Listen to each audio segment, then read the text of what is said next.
brand new episode of Gadget Nation of me, Adam Carruthers, and I'm sitting here in the comfort of the B at Publica. Loving it right here, I have to say. But never mind that. Today's show, we've got one of the most anticipated tablets to show you, plus one of my most anticipated games, which is FIFA 13 for the PlayStation 3. And we're going to be talking all about content, how important it is, and of course the development of content for various ecosystems. On with the show.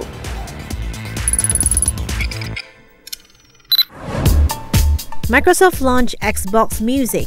Buyers of Windows 8 tablets are able to gain access to a selection of millions of songs and stream them for free as long as they put up with an audio ad every 15 minutes.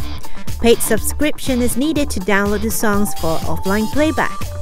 Current users of the Xbox, about 66 million worldwide, will gradually be introduced to the service with 30-day free trial. Asus Padfone 2 unveiled in Milan. To welcome our incredible Padfone 2 from my pocket.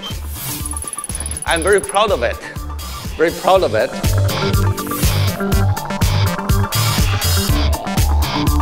It's a real beauty, isn't it? Thank you very much. Thank you. GoPro revealed new flagship action camcorder, Hero 3.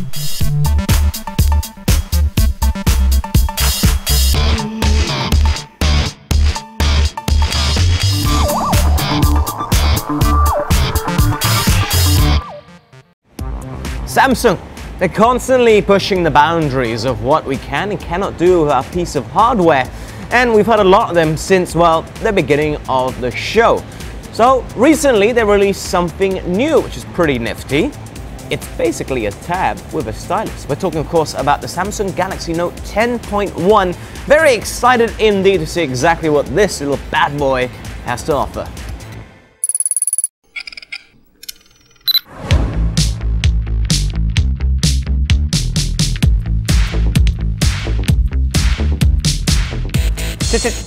Check it out, Galaxy Note 10.1. I am very, very excited about this tablet.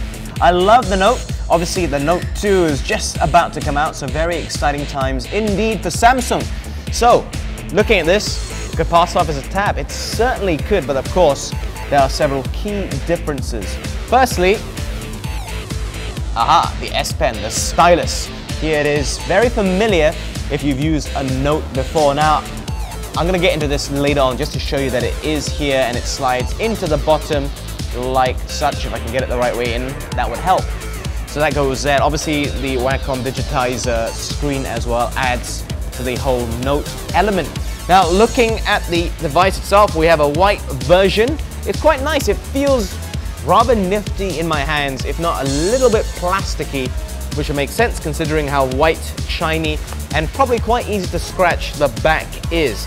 Now it has some metallic elements to it around the back, but it mainly leads to here, the speaker grills at the side, which are very well placed in my opinion, so you're not gonna accidentally block them with your hands. Probably happen with you with other tablets. I know it happens to me all the time. But as you're holding it like this, it should be like that. You can actually hold it like that and the screen will flip, but it becomes a bit confusing because suddenly the pen comes out from here, and also all the buttons are along here, including the power button. Obviously, you can flip it the other way around as well. I prefer holding it like this. Feels more natural having the buttons there. Easy for me to press. Speaking of the buttons, what do we have? Just take a look. We've got a SIM card, so yeah, you can make phone calls, etc., just like the tab. So an absolutely massive phone. We have a micro SD. Big fan of having expandable storage. We of course have the volume rocker right here. We have the power. Very odd connection for you to use with other devices, infrared right there, headphone jack, and at the other side, of course, something for you to connect the power source to. Now, it's a bit annoying. If they'd gone with a micro USB, I thought that would make more sense because I'm always losing my chargers for some odd reason, and in terms of plugging stuff in the car, etc., it makes it a lot easier. But they've gone for this, which is slightly different, which is not quite as nifty. Now, let's get more into it.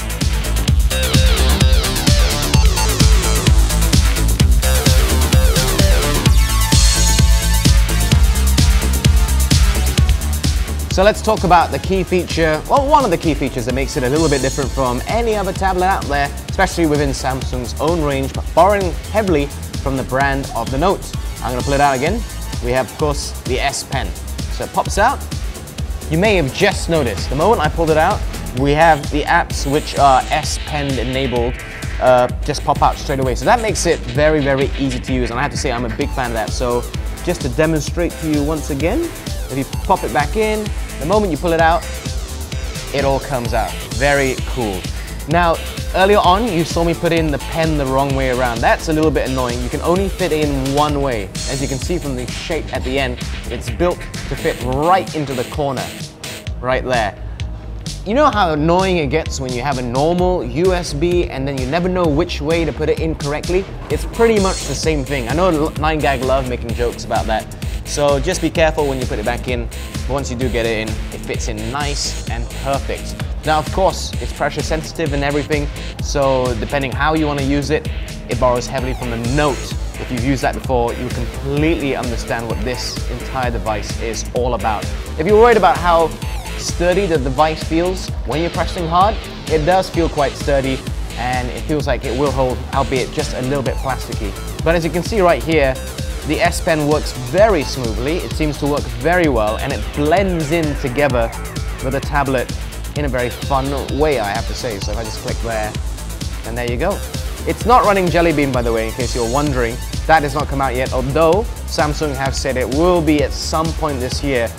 Will that enable you to do more things? I certainly hope so.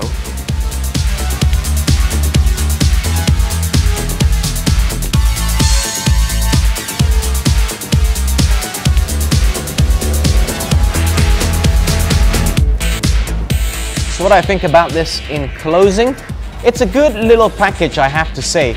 And I mentioned having a Jelly Bean update could be really, really good for it, simply because Android is not really built for multitasking on two different things happening on the screen at the same time. Hopefully that will all be fixed in future updates, because it certainly has a lot of potential. Remember, the Note is all about stressing productivity. You to write your notes, use the S Pen, start drawing, presentations, etc., etc. You don't need me to tell you what the concept is. I'm sure you've already seen the ads. So the moment that comes into place, I can see this really, really stepping up. It takes a little bit of getting used to in terms of using the S Pen on a tablet, because it's so big, your fingers feel so attuned to it. You can tell that when you're using something smaller like the original Note itself, it fits to have something like this for more precise, precision-based stuff. But on a 10.1, you really need it as much? Probably. I do find it enjoyable, just takes a little bit of getting used to as I slot that back in. Overall, I think it's rather nifty. I'm hearing the price is a shade under 2,200 ringgit, which is a lot. That's a very, very pricey tablet. But at the same time, it is a prestige item from Samsung. It is part of their Note category, I guess you could call it, their brand. And it certainly fits the name in everything that it's done so far. This is just first test. I would like to have a proper look at this when Jelly Bean comes out on this. That would be very interesting.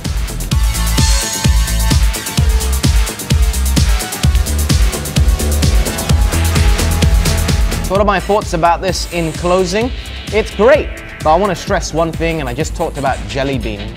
I mean, it's not just for just having the latest OS on a device. It's also to fix a couple of issues which may pop up if you use the Note 10.1, namely multitasking. Now, if you remember when the Note first launched, the phone itself, it was all about productivity. That's the key selling point, and that's what the Note series of products is built for.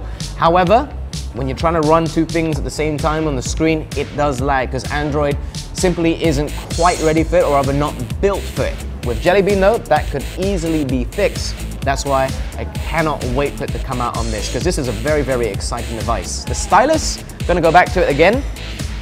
It feels odd to use a stylus on something as big as a 10.1, because your fingers are so used to the screen size and you can flick through easily.